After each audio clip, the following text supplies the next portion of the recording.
Hi guys, welcome Hello. back to Women, Wine and Wisdom. I'm Jimmy, I'm Naomi. and obviously we have an interesting topic for you. It's going to be how to go or how to stop being a desperate woman. Yes. But before we do that, we're going to have some wine. We've got a dilemma for you, aka Wine Diaries. Come on. Obviously we can't wait to hear your opinion because I think it's going to be a good one. So yeah, Nate, I'll let you do the honors of the wine. So this is another one from the Carmen's Demons collection. As you know, Woohoo. we were gifted by Naked Wines. And so really excited to try this. This is a Shiraz. For those who don't know, that is a red wine. And this is obviously from South Africa. And it's a 2021 bottle. So let's give it a taste. Can't wait. If you don't know, we spoke about the Carmen Stevens wine that we got last time. The white that we had was absolutely delightful. So yeah, I'm excited to try this red. Yeah, same. Shiraz for me tends to be a bit stronger than what I normally drink, because I normally have like a Natu as well, like a Merlot or a Malbec. But yeah.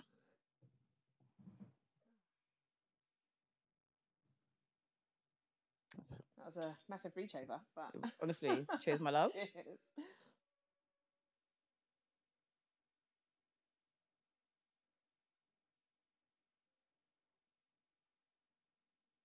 I really like that. Yeah. I do, yeah. I feel like But the smell's quite strong, Mm, but it's plummy. I feel like I love the initial taste. yeah.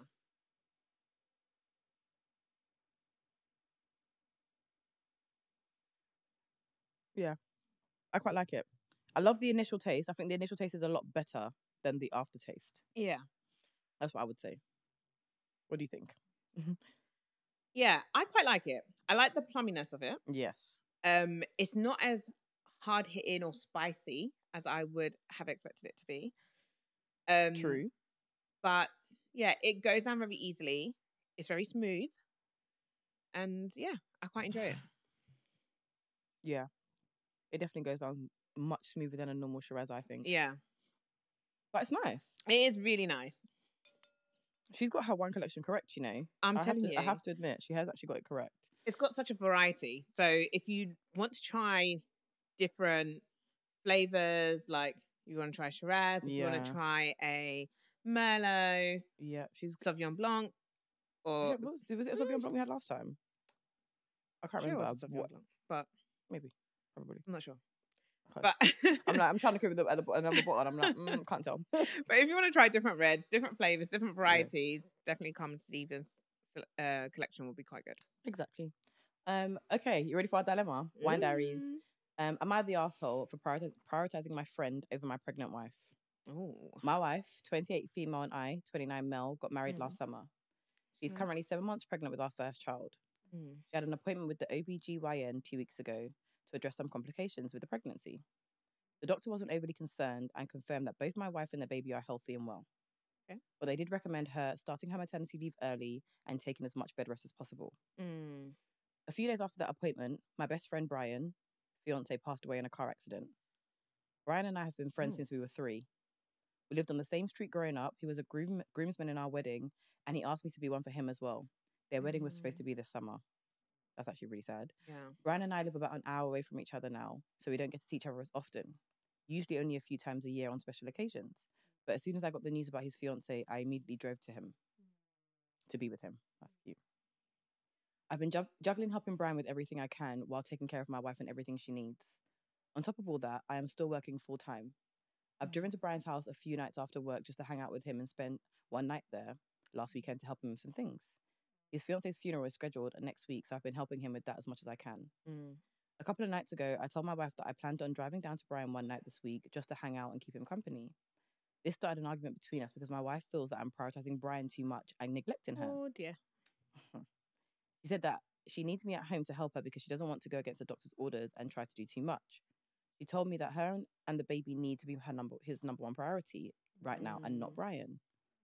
Oof. I told her that I'm trying to juggle everything and I understand she needs my help, but Brian is at his lowest point in his life and I need to be there for him. She told me that I don't need to be there for him and I am making the choice to be there for him instead of being at home taking care of her needs. I told her I'm just trying to get Brian through the funeral and I will make sure that I am more attentive to things at home. She told me that Brian has other friends and family that can be there for him, that I'm spending too much time with him. Bit harsh though. It is. Yeah. She said that for the health of her and the baby should be more important to him than anything else right now, including Brian. She needs me at home as much as possible. I told her that she's being unreasonable and that I'm not going to abandon my best friend in these darkest days. She's now giving me the silent treatment unless she needs something from me. If I try to talk with her, she'll make a comment about me talking to Brian instead, since he's more important. That is the typical cutting your nose to spite your... Literally petty. Okay. I understand that she's stressed out and hormonal. That word. But she's never been this outright mean about anything. Am I wrong here? Ooh. You know what? Did it say how far along she was in her pregnancy? 7 months. 7 months. It's such a hard one, especially I've not been pregnant, so I don't know what it would feel like. So I can't speak on it in its entirety. But I do feel like, you've got your husband. His best friend has just lost his fiance. I just feel like for the sake of a week or 2 weeks, just give him the grace. I agree. He's still coming home to you every single night. He's still at your beck and call if you need him. Yeah. I feel like I don't want to have to say hormonal. I can't say crazy. Like, hormonal. And it's so funny because we say it all the time. Exactly. What's going on? But anyway. But I don't want to say that she is being that, because I don't want to dismiss her feelings and her emotions and what she's going through, because like I said, I haven't been pregnant myself. But I just feel like, is she overreacting here? I do feel like she is.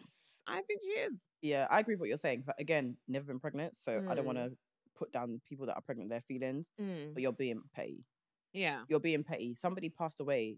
They're never going to see this person again. Yeah. And the thing is, like, I feel like if you're really in love with somebody, people can actually really break down over heartbreak. Yeah. So for me right now, I would be like, okay, does he have a brother that you can call if anything is needed? Yeah. Do you have your friends? Now's the time to lean on your friends while he supports his friend through, like he said, the darkest times. You're just being a bitch. Yeah, 100%. And saying that that's obviously coming from someone who's never been pregnant. So, do you know what I mean? Because I feel like obviously, I'm sure it comes with its caveat. Do you know what I mean? Yeah. But the fact that the doctor has said that you're healthy and well, and just have more bed rest, lie down. Exactly. Get some snacks. Just like, come on. Do you know what I mean? I'll be that sat there with a tub of ice cream. Like, have a day off. Do you know what I mean? Why should be angry? Oh. Yeah. But the thing is as well, though, I feel like when she made a comment about, he's got friends and family who can be there to support him. Yeah. So I feel like that was, hello, hi. And I feel like it was such a cheap shot, because if they all were behaving like if all their spouses were behaving like how she was behaving, he would have no one.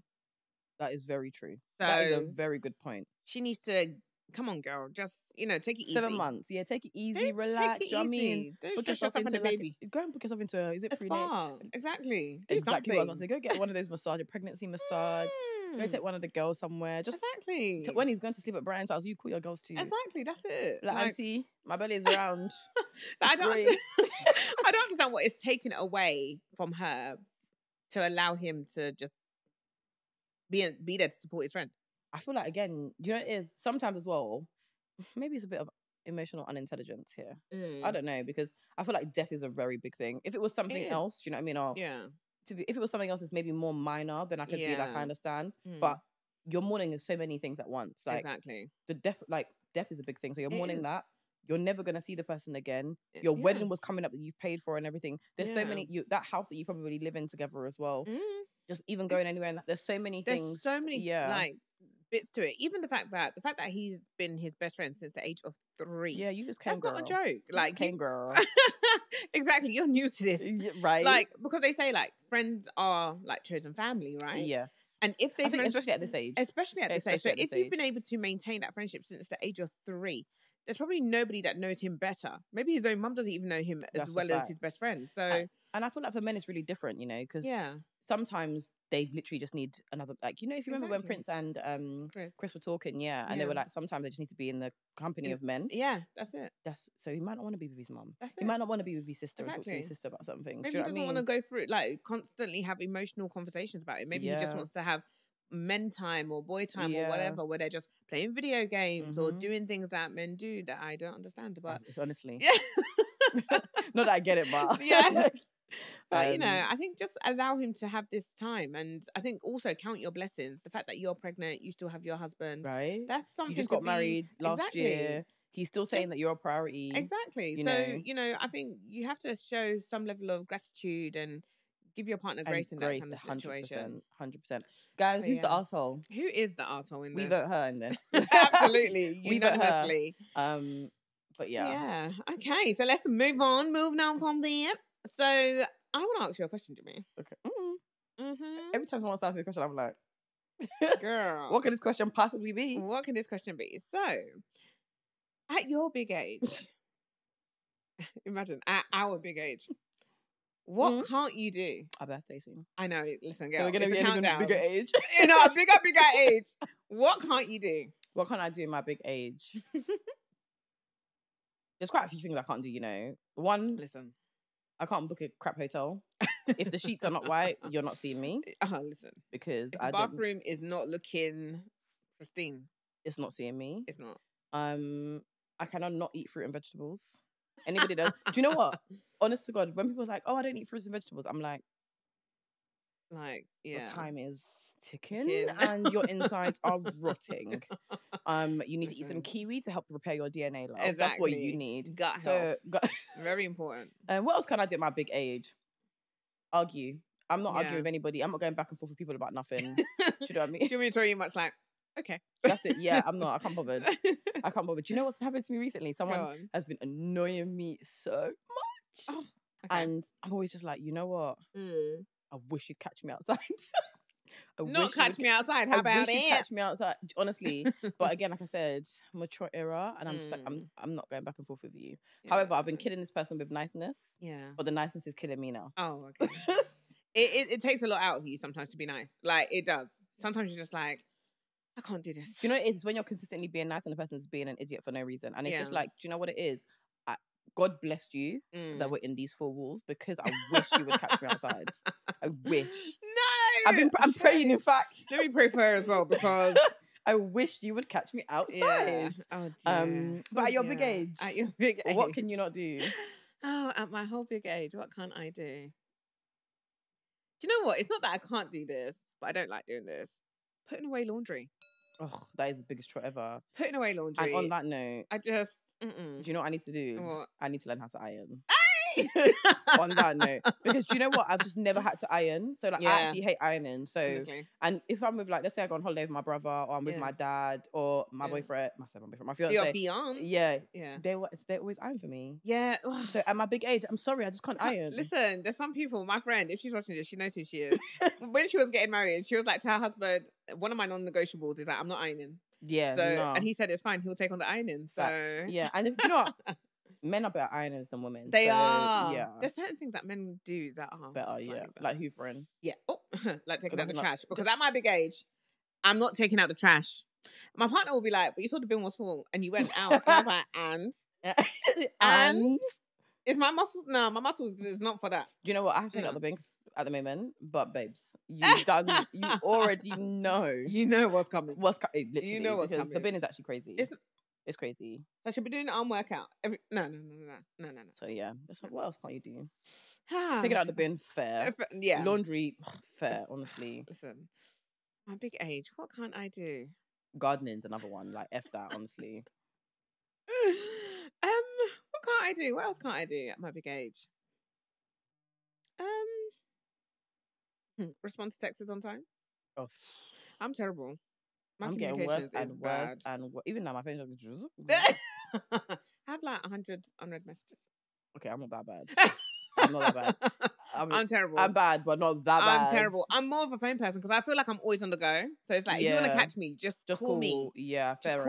Call me, because people will see messages and I'll be messaging them a month later saying, I'm so sorry. I didn't respond to you. Like, but yeah, I'm terrible at texting. Terrible. Seriously. To be honest. Terrible. You should know. Yeah. I'm going to say seriously. I'm like, to everyone. Everyone. She said doesn't even matter. Everyone. Like, Shane even knows. Like, me and him don't really text. Like, we would, if we're messaging each other, it's very, very quick. It's very, like, small and short.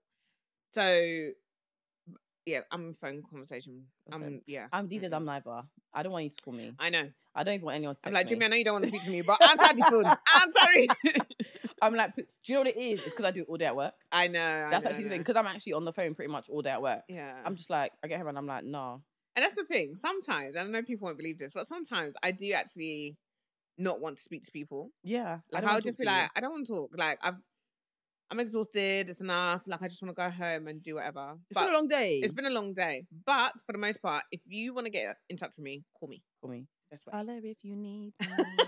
You know I still got you. Oh, that song, Holler if you Chingy. need me. One call away. Come roll with me. Basically, that used to be a banger though. It Honestly, I need to add that back to my was. playlist. And listen, back in the day, Music was good. Music was good. Now look at it. It's ratchet. Let's not. I mean, you know I love ratchet music, but it's real ratchet. It's gone so left. On the next episode, we'll go through our top music choices from the early 2000s. Oh, I like that. That'd I like be good. that. Yeah. I've been listening to some bangers recently. Yeah. TikTok's been putting me on. Everyone, you know I love TikTok. Do you know what? Oh, actually, this or that. Would you rather TikTok or Instagram? TikTok. Oh, 100%. Instagram's dry. YouTube or TV shows? TV shows. What about you? I'm more Instagram than TikTok, but I do use TikTok for research. So if I need to research something, so if I need to research a hotel, if I need to research what hair products to use or anything like that, I'm going on TikTok. But I can't sit on TikTok, but I can sit on Instagram. I can definitely sit on TikTok. I can literally sit on TikTok and be scrolling. But Instagram, I'm just like, you're lying. You're lying. You're laughing like that. What fake a joke. life. Yeah, literally. What a joke. Yeah. You don't even look like that. Like, I'm like, I don't even look like that. Like, I just can't even take Instagram seriously. Yeah. But the thing is, I can go on it, but TikTok is always my like top choice of social media because you know what it is. I'm one of those people. I just feel like authenticity is so important. Yeah. And I feel like with TikTok, not everything is built up. Yeah, sure. Yeah, do you know what I mean? Not everything is built up. Some people just go on there just type rubbish, absolute rubbish. Do you know what I mean? There's just so many things on there, so I just be laughing. Whereas Instagram, I'm like, oh, don't get me wrong. Obviously, I have Insta and I also post on Insta, but I'm just like you see a snapshot and I'm just like, let's be honest. That day you fell down, you grazed your knee, but everybody you've covered it with filter and everything was perfect. That's like Instagram is definitely a land of fakery. Yeah. It is. So that's my only thing with Insta. But that's and also maybe because TikTok's a bit more new. Like Insta we've had since like uni. Do you know what I mean? So maybe I think it's just TikTok's new. I'm just like, ooh. But do you know what it is? I feel like Instagram, for me, it's still kind of, I know if we've got young people watching, they're going to be calling me the old person. But I use Instagram for like news updates. I know. I don't really watch the news. So neither do I. Why? News updates? You're sounding like my mother. I'm like, okay, you need to watch the news. I'm like, why? So you need to know what's going on in the world. I'm like, why? But the thing is, to be fair, like if anything happens, I feel like Instagram is where I'm getting the updates from. That's a fact, though. Like if, you know, with all of what's going on across the world, a lot of that information I've heard firsthand from Instagram. Yeah. But not to say that I rely on that, the resources coming out of Instagram, because some of them are a bit like the shade bar is not really. But it's juicy. It's juicy, but yeah, I get what you mean. You can't rely on, like, if you were doing, like, you know, back in the day when you're doing your history paper, you're not going to be going to Instagram, you're not going to be going Shade Bar or Shade Room to be dotting down all your notes. Listen, now we got AI, ChatGPT and all that. Listen, I'm pretty sure them students are just writing those papers from there. It's I would. Game over. But the thing is, but apparently, so I didn't know this. So obviously, you know, we used to have that Turnitin that used to check for plagiarism back in the day. Oh, yeah. I'm pretty sure we have that now. Yes. Apparently, they have one for AI. I can imagine. Did you know that? I mean, to be fair, I'm not surprised.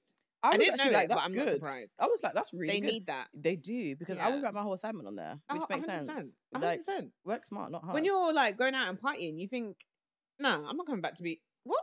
I'll be like, AI, write me an essay. 10,000 words. On, use this and this and this. Make sure there's tables and graphs in there. Make sure there's, listen, it would have been game over. TikTok, 100% TikTok for me. But I knew you would say Insta. Yeah, I'm more on Insta. And also YouTube or TV shows. TV shows. Yeah. I love a TV show. When I can find a good series, I'm locked in. But YouTube, you can fall down a rabbit hole. 100%. Because once you like click play on something, the next thing's even loaded and it always gives you the recommended. So you're like, oh, that's actually interesting. Yeah. Oh, actually, I do want to watch that. Let me click onto it. And then, you know, it just becomes That's a good point. rabbit hole. But I feel like the reason why I would say TV shows for me more is Mm. because, for example, I'm a bit of a weirdo. Like, I like to watch weird stuff. So, like, I watch serial killer documentaries. I watch airline documentaries. Like, yesterday I was watching the rise and fall of Juul, the vaping company, and then I watched the gut health program. So, like, those are the kind of things I actually like to watch that I'm interested in. And while I was doing my puzzle, I was just listening to, honestly, that puzzle was going to be the end of me. But I'm getting there now. What TV show at the moment are you watching? Like, what's really big for you at the moment? Nothing. No, I'm not watching anything at the moment. However, I do love vampire shows, like the originals. I feel like his face. No, it's like, yeah, the originals. I watched Vampire Diaries recently as well. I also watched Siren, which is about mermaids. So I actually watch weird things. Wait, so are mermaids real? I don't know, but Mami Waters apparently. But actually, it's really interesting. It's called Siren. It's actually on Disney. Okay. So I genuinely watch weird shows. Okay. Have you? You might not like this one as well. Like Sabrina. Sabrina who? The Teenage Witch. But but the thing is, it's like the remake of Sabrina, and it is so weird because, like, I feel like if you're a Christian, you might not want to watch it because they say weird stuff, and you're like, that is so weird. Because when you hear it as a Christian, you're like, they say everything in the opposite. Ooh. So can you imagine let's say we say in Jesus' name, you can imagine what they're saying in the opposite. So it's very weird, but it's actually quite an interesting program. What are you watching at the moment? On a lighter note. On a lighter note. On a lighter note, what are you watching? What am I watching? So I like Bridgerton. Oh my god, I actually did watch that recently. Yeah, so I'm enjoying that at the moment. I do like a lot of like popular TV, so I'm enjoying Bridgerton at the moment. But I went back to watch Queen Charlotte because I didn't actually finish that. I've not watched it.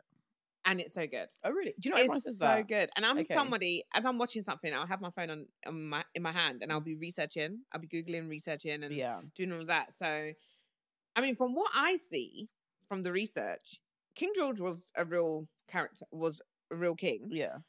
And Queen Charlotte was a real queen who looked mixed race. Okay. Yeah. That's interesting. I didn't know that. Yeah. So in the pictures that I saw, because back then they didn't have cameras, they would have been doing paintings. And in the paintings that I saw, she did look pale, yes, but she had Afro-y like hair. So even if she was pale, they probably lightened her skin because in one of the episodes, I think it was episode 4, Queen Charlotte, King George's mum said to the painter, make her skin lighter. Because she was like, make my skin darker. She was like, make my skin lighter. Her skin lighter, sorry. Yeah. Okay, well, that's interesting. So, and it's very possible. Back then, they probably wouldn't have wanted them to know that there's black blood in the royal family. Yeah. And he was a mad king.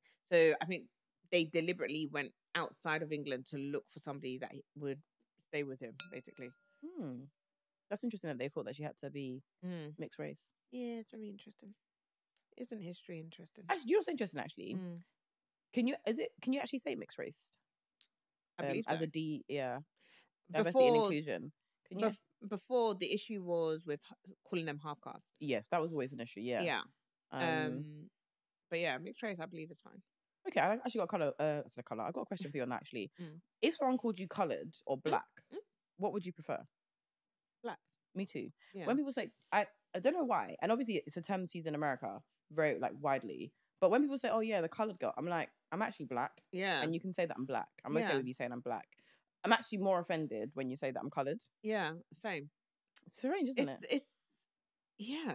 Yeah, it's interesting. It's quite an interesting one, to be fair. Yeah, I feel like companies need to have like boundaries on what they say in different. Obviously, different countries are very different. But in the UK, I feel like coloured is not a term that's used. It's not used at all. But what's quite interesting is I have a friend who is Spanish, and she's like, whenever she looks at the ethnicity boxes, if she has to tick one, there's no option for like her, or that's how she feels. Yeah, there's actually someone at work she's like, as well. I am not white. She doesn't deem herself to be white. Okay. So I'm just like, that's interesting. Do you know what? I actually have a colleague like that at work. She's like, there's never any box for me, which is so interesting. Which is again, where is she from? She is Anglo-Indian, and white. Is it white or Irish? I mean, yeah. But would they not deem that as then mixed heritage? She's like, I'm Anglo-Indian. I'm not. Okay. Yeah, that's what she'll tell you. Which is quite interesting because she's like, and I think another reason why I think it's so important to her is because I think she said like it's a like a more like the race is becoming more extinct almost. Oh, So it's fine. more So she important to have wants that. to, Yeah, which is fair. That's which a is fair fair. point. Yeah. Do you feel like it would make more sense for them to list out people's countries, maybe? I feel like why do And you need to ask? on that point, That's actually the question. I feel like why does it matter? Why does it matter on the form? At work it might matter because obviously the reason why I say at work it might matter is because obviously culturally everybody might be different and there's obviously ways to bring in inclusion into yeah. the, but before you see me, why does it matter what color that I am?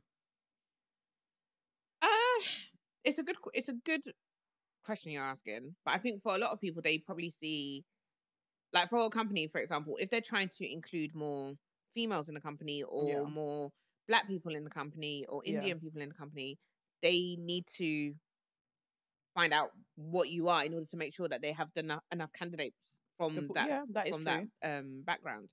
Otherwise, they could naturally gravitate to all the Sam Smiths.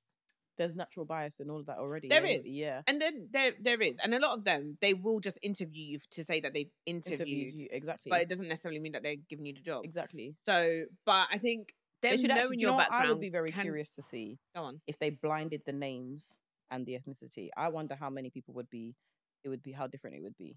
That would be interesting. That's I'm sure there must be a study on there somewhere. There definitely is. I would love to see that. If you blinded out the names, Mm. and you basically did not have the ethnicity on there, I would love to see the stats What the of outcome. what the outcome would be. Because there's recruiter bias straight up. Oh, I mean, and there's for stats, sure. Harvard Business Review, Oh, for sure. McKinsey. There's so many studies that focus on that. Anyway, listen, we're off topic. Let's massively. go back to our topic. Okay. So, girlies. So, how to go from basically being the desperate woman to the dream woman. So, first of all, how do we describe a desperate woman?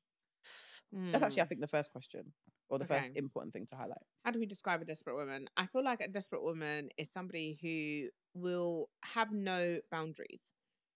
Or lower all of them. Or lower all of them.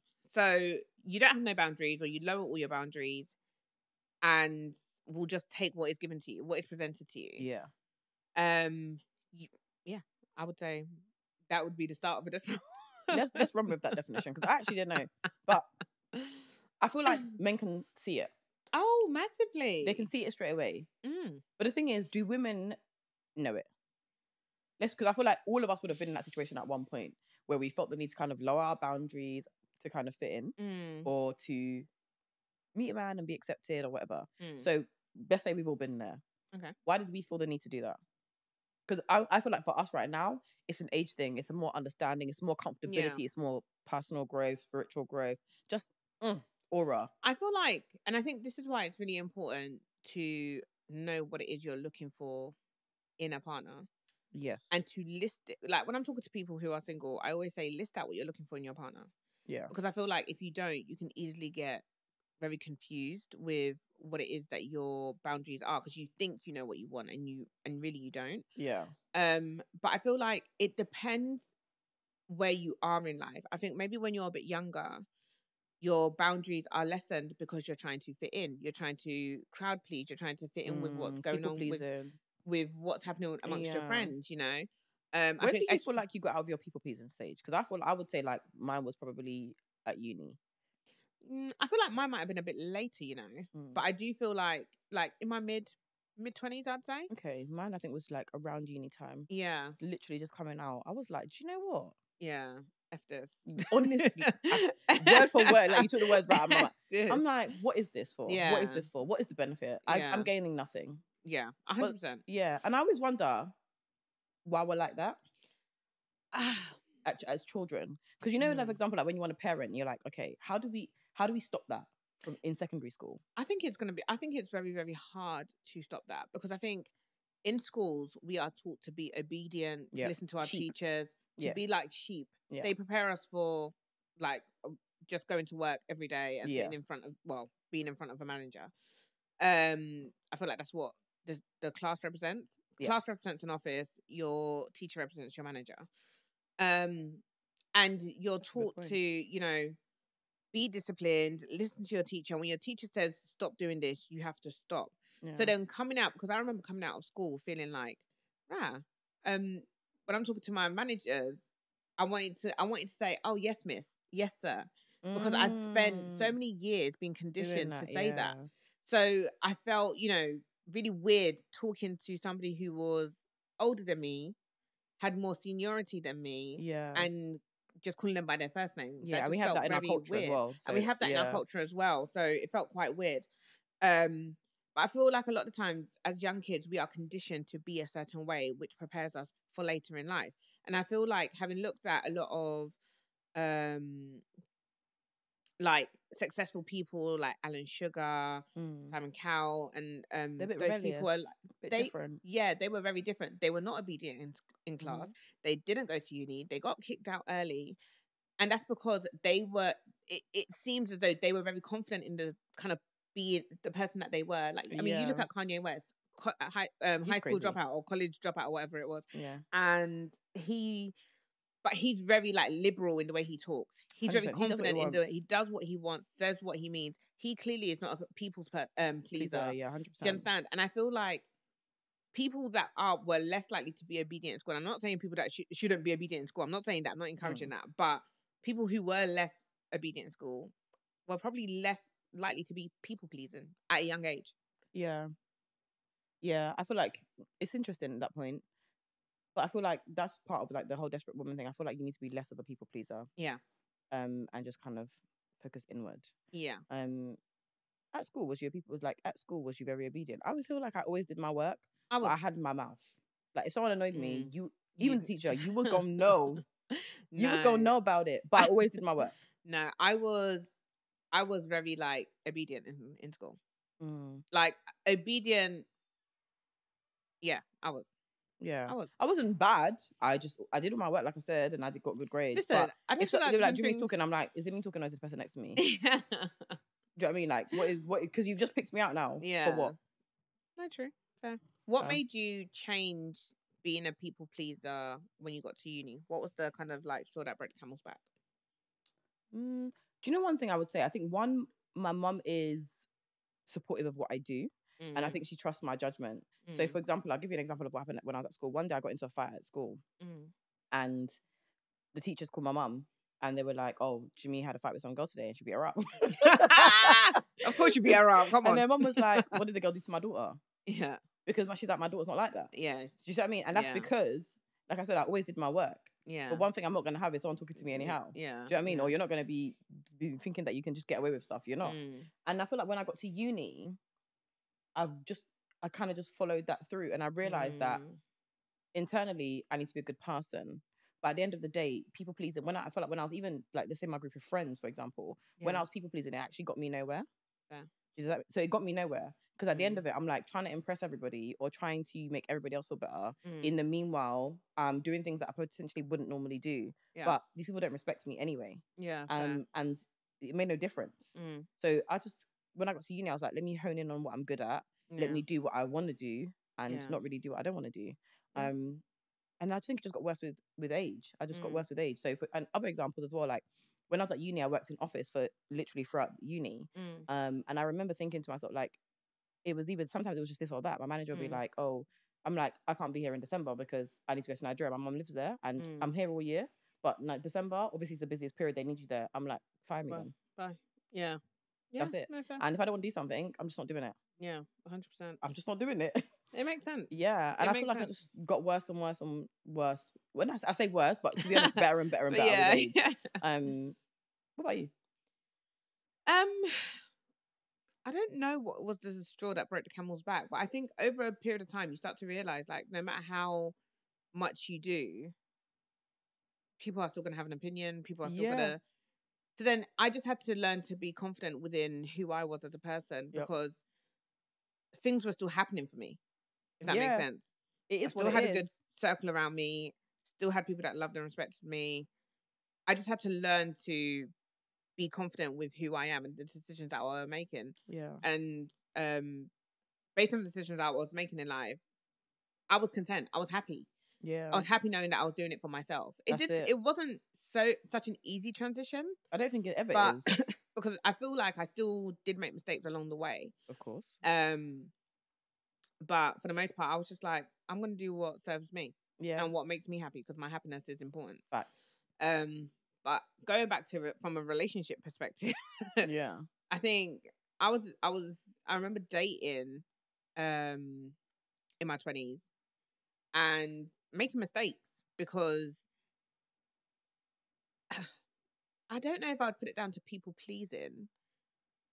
And I don't know if I would even necessarily feel like I was desperate.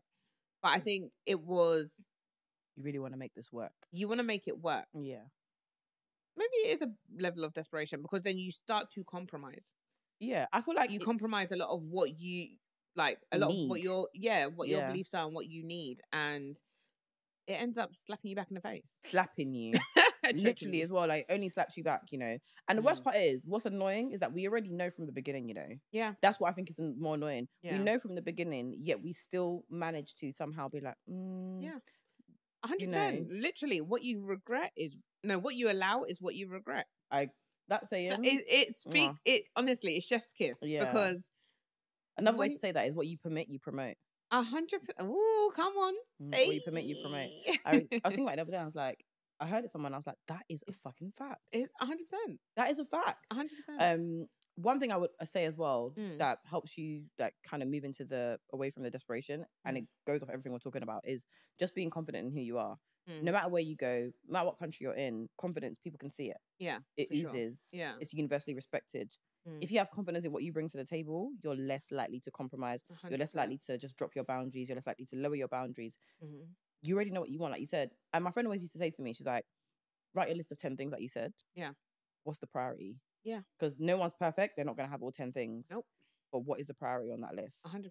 And I think that's where you can slow yourself down from becoming a desperate person and settling for less than what you deserve and what you want and what you need. Because I feel like a lot of times we can stay in a situation because, oh, my guy's flying me out to Timbuktu or he's taking me to Hakkasan every you're really weekend. anti your Timbuktu.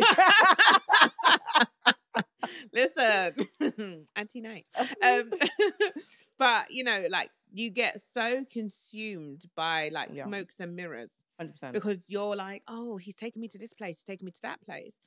And you're not focusing on the things you need in that relationship because you still feel empty. Yeah. You still feel like you're lacking. Yeah. You still feel like you're missing something. Yeah. So you need to make it very clear what it is you need out of a man.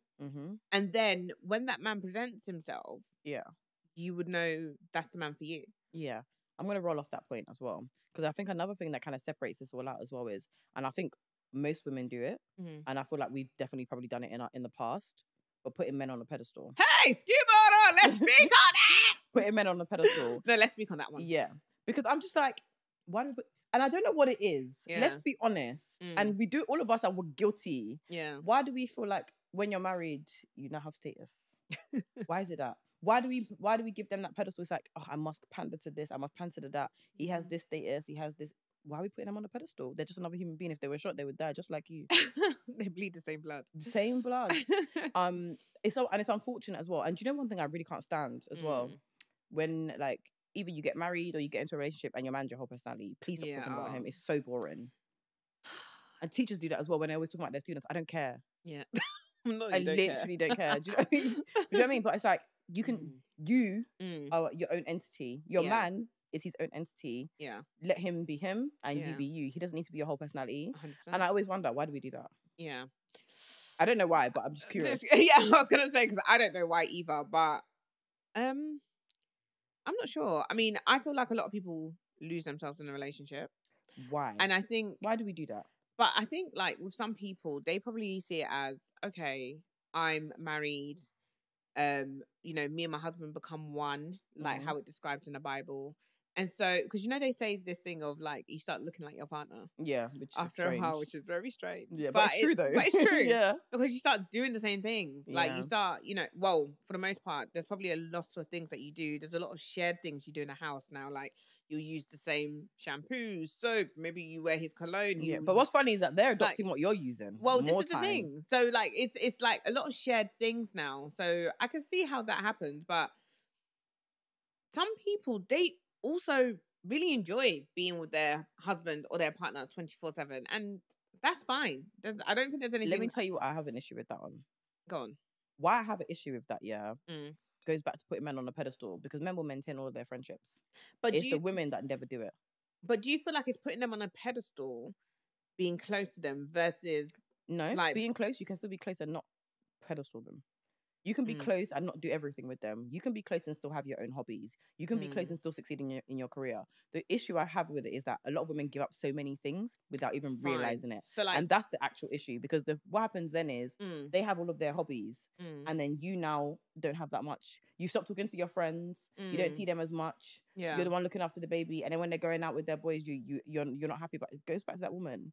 But is it prioritizing or putting them on a pedestal? Because when you're saying putting them on a pedestal, to me, that sounds like making a man feel like he's the prize. And by making him feel like he's the prize, it's like you won't even know to, like, if a man's beating you, for example, you wouldn't think to leave him because he's the prize. I can't leave him. He's he's everything I want. So I'm going to stay here. Versus, in my mind, when I'm thinking putting a man on a pedestal, or not pedestal, sorry, the man is the going out with his friends doing his thing, doing his own thing or whatever, then it's more you're prioritizing him. You're I see allowing them as him one to... in the same, and the reason why I say the one is because even which way you're the one that's sacrificing. That's the thing. So I feel like if you're consistently sacrificing, either which way he's the one on the pedestal, both of you need to have sacrifices. The beaten one I think is an interesting one, because I always wonder, and I what it is that will make you want to stay there. Sometimes I don't actually even think that is because they're on a pedestal. I think it's because the woman hasn't got that much self-worth. 100%. That's one thing I think. But then another thing is, I think depending on her background, for example, if she saw her dad doing that to her mum, it might be normalized. 100%. So there's actually a range of different things. So I don't necessarily, sometimes I feel, that's why I say I see them as one and the same, because there's so many reasons as to why you would put a man on a pedestal. We just all do it for different reasons. Yeah. Some could be because he has money. Yeah. Some could be because he comes from a wealthy family. Some it could be literally anything. Yeah. But either which way, it's you sacrificing more of yourself, not thinking you're the prize. Yeah. Because I don't know what planet or what Bible, what Quran, what anything says that the man is the prize. None. Yeah. None. Nothing. Literally, it's always the woman. 100%. No, I hear that. I do feel like, I don't know why women do it. I would honestly, but I feel like we're also conditioned. I feel like a lot. Yeah. I think society has conditioned women to always feel like they are less than a man. I feel like that's how society has always played out. Yeah. I was gonna say then, because I feel like there's some women that have always thought they're the prize. Some women. Yeah. Yeah. I've met some of them. Yeah. Do you know what I mean? And you've met some of them. Do you know what I mean? And they've always thought they were the prize. And I always wonder, what was the difference? We'd have to talk to them though, but you know what I mean? Because some people they just don't get it. Like they're just from a different planet and they just don't get it. So I'm very curious. Do you know what? Oh gosh, I could spend all day talking about this conversation. I don't even know how to put it into words. But it's that's a bit of a contradiction. But you know what I mean. I feel like women who tend to feel like they're the prize, I feel like the men probably loves them more. When they know that, yeah. And then when the man feels like he's the prize, typically I feel like it's because the woman loves him more. I feel like that is almost like the simplest way to probably put it. Yeah, and you're not so funny. Didn't you? And I think your mum said it as well, and I think my mum's always said it. The man needs to love you more. 100%. The man just needs to love you more. It's just different. When a man, it's not to shade a man, it's not to sound like cunning or disrespectful or cheeky or even be funny in this. It's genuine, because I feel like a woman her love can grow, like extend, grow, like it has so much flexibility to it. Yes. A man's love doesn't, I don't feel. I completely agree with you. So I feel like if a man starts off not even really liking you, your relationship, you're gonna feel headache in that relationship. They're always worse when they're in a relationship and married. So yeah. Imagine if that's what you're accepting in the beginning. Exactly. Do you know another thing? I would say I've definitely been guilty of this in the past as well, and it's definitely my personality.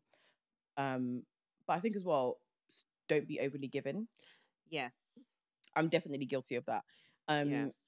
So I would say that's another thing like women should probably not do if you want to be in that dream woman vibe as opposed to the desperate woman. Because I feel like when you're constantly giving, you're taken away from the man, because the man is meant to be the one that's actually giving and more providing. You're meant to be the nurturer. You're meant to be the place of peace. You're meant to build the home. Yeah. Yeah. And I've definitely been guilty of it. So I always wonder, and I'm like, I always think it's something I always work on as well, because do you know what? It's not even just with men. It's just generally.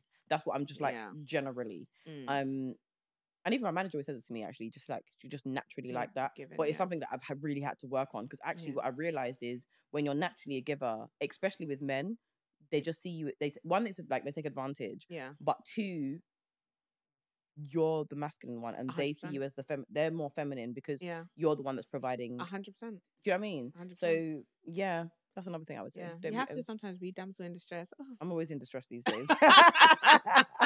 No, for real. You need to, because I had to also learn how to be very, like, to be a receiver.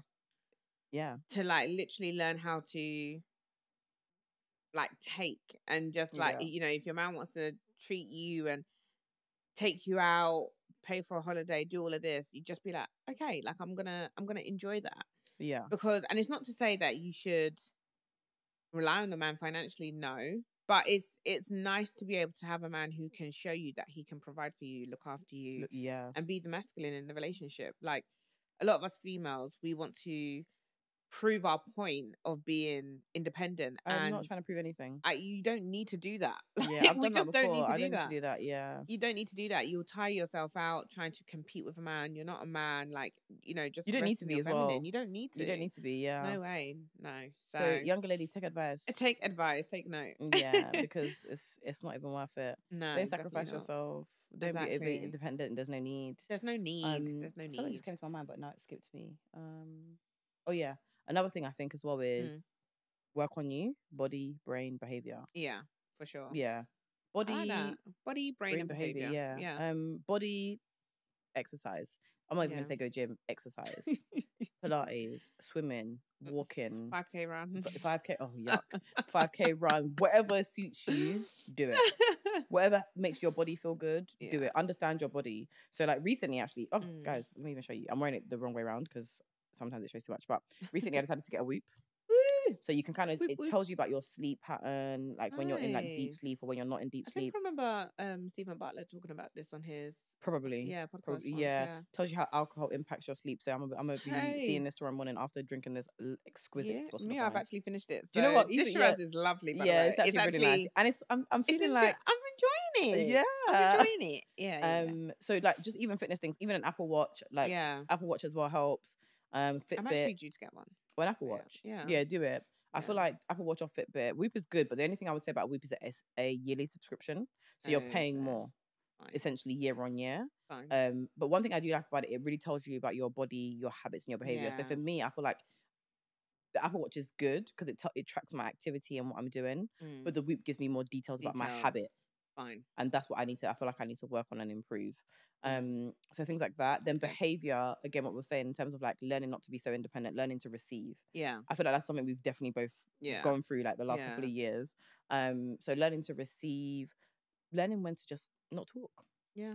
Learning when to talk, learning when not to talk. Yeah. You know, learning when to relax, learning when to not be relaxed. Yeah. I feel like just behavior in general as well. In terms of like how you look as well, how you appear, what you present, exactly. Body, brain, behavior. Yeah, brain and behavior are quite similar, I would say. So they intertwine. But I would say those are other things as well. Yeah, no, I agree, and I think just to piggyback off of that, piggy. But I do feel like working on yourself, like really taking the time to focus on you, get your mind right. Yeah. Be mentally prepared and ready to receive and be in a relationship. Because I think a lot of people want to be in a relationship, but they may not be ready for a relationship. How would you advise younger women to be mentally prepared? Because I feel like it's very easy to say, like, you know what I mean, be mentally prepared, like, even body, brain, behavior, it's easy to say. How can we do that? I think if I was to give an example, an easy example would be if you've just come out for a relationship, not rushing to get into another one. Yeah. Because that's your comfort or that's your safe place. Yes. And I think a lot of people do that, and that's known as... What's that known as? The Shiraz is Shirazing. The Shiraz is Shirazing. I've been Shirazed. But I like that. When you're... I know people are probably watching this going to be like, but when you're... Tell us. Because okay, one of the sayings that my Oyinbo people or Oyinbo friends used to say at work would be to get over somebody is to get get under I just want somebody to get over someone. somebody. Yeah, no. That's obviously not the right advice Yeah. in any capacity. But yeah, it's that whole thing of just like using somebody to get over somebody is just wrong. Yeah, it actually is. It's wrong It's for the wrong. person, but it actually doesn't help you. Exactly. Yeah. Rebound is what I was looking for. Okay, rebound. Don't go for Hey, rebounds. nobody should come and fight me, please. Rebound. So, yeah, I feel like that's one of the ways that a lot of people distract themselves from focusing on getting healed and working on themselves. Yeah. Because they just jump from one relationship to the next relationship when they haven't actually dealt with the emotional side of how the last relationship impacted them. Yeah, literally. And so once you've left that relationship, okay, what didn't you like about the relationship? Why didn't that relationship work for you? What are you looking for in your next relationship? What are the non-negotiables in your next relationship? Yeah. You know, you need to grow. You shouldn't just be like, okay, I've come out of that relationship, so I'm going to find somebody who replicates that exact relationship and go back into it. Yeah. It didn't work for a reason. So Yeah. you now need to take time to focus on yourself, understand why it didn't work. And sometimes things don't work, not because of you, but because of the other person. And vice That's a versa as fact. well. Like, do you know what I mean? Like, you need to take time to understand, why didn't this relationship work? Not just cry that the relationship is over, but why didn't it work? Yeah. And then once you've established that, once you've understood that, then maybe you would be ready to start entertaining other people. Once Yeah. you've really done the work to focus on establishing why it didn't work, what you need out of a man in the next relationship or woman, and how you're gonna nurture that relationship. Because sometimes you leave a relationship and you're just like, right, I need to find a man who is Yeah. rich and this and Yeah. that. And it's like, okay, but will that help you? What are your goals as an individual? What are you looking for in the relationship? What do you need to help you grow? Because essentially you want somebody to come into a partnership with you, almost like a business agreement, where you come together, you partner, and you're like, how can we elevate what we've Together. already got? Yeah. How can we take it to that next level? Yeah. So, yeah. That makes sense. Makes a lot of sense, to be fair. Okay. Guys, how do you guys feel that you go from like being desperate and you move into being the dream woman? How do you go from I don't know, Astra to being Ferrari? You tell us. We'd like to know. Yeah. But other than that, I think we should wrap it up because we've been Let's wrap talking for some time. We have been. Let us know your thoughts, guys. Obviously, like, subscribe, tune in. Let us know what you want to hear more of. Let us know who was the asshole. Was it the wife or was it the husband? And let us know what you thought about the episode. And we'll speak to you soon.